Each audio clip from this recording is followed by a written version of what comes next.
Today we're going to talk a little bit about the safety precautions that must be taken when working with electricity and electrical wiring.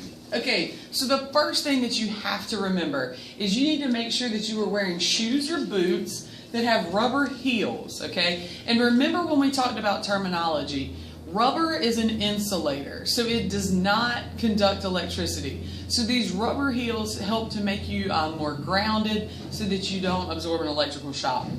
Also, you need to make sure that you wear clothing that have that are low in flammability. So this could be, a lot of times this is leather, or it's cotton products that have been treated with a fire retardant. So a lot of people that work in the electrical industry and power plants, they wear specialized clothing that has been treated with a fire retardant. Kind of think about a race car driver. The race car suits that they wear have been treated with this fire retardant in case there's a fire within the car. Okay, you need to make sure that all outlets are grounded and all switches, all service entrances, everything is grounded to prevent shock. Okay, you also need to make sure that you have no extension cords that run under carpet.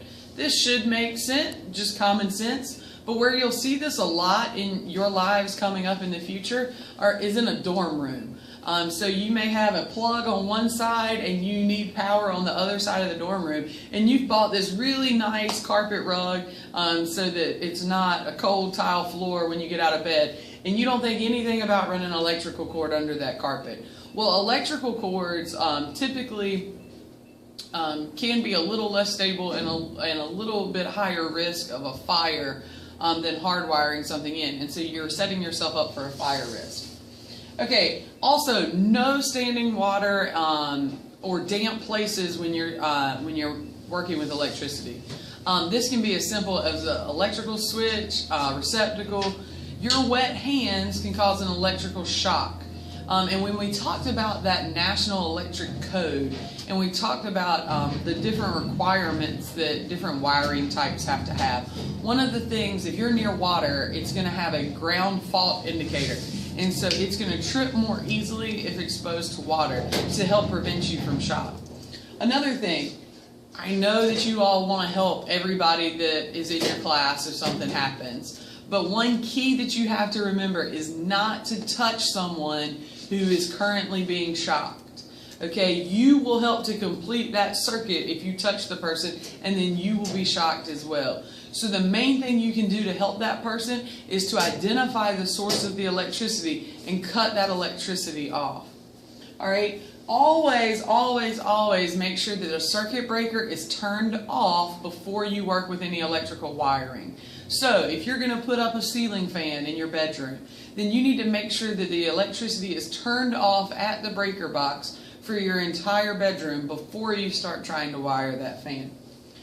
Make sure that you have the correct sized fuses and circuit breakers. They come in a certain amp load, and you need to make sure that whatever you're planning to use has the right amperage within the listed range. So for instance, if you have a welder that draws 50 amps, you need to make sure that it's plugged into an outlet and a breaker that are both 50 amp breakers and not 30 amp breakers, which would cause the breaker to trip more and more of a fire hazard.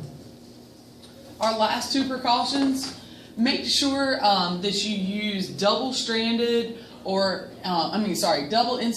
3-wire grounded cords. So if you think about a cord, you want the 3-prong cord. If you see a piece of equipment where that third ground prong has been broken off, then you need to alert me and alert your supervisor if it's in the workplace to be replaced with a 3-ground prong.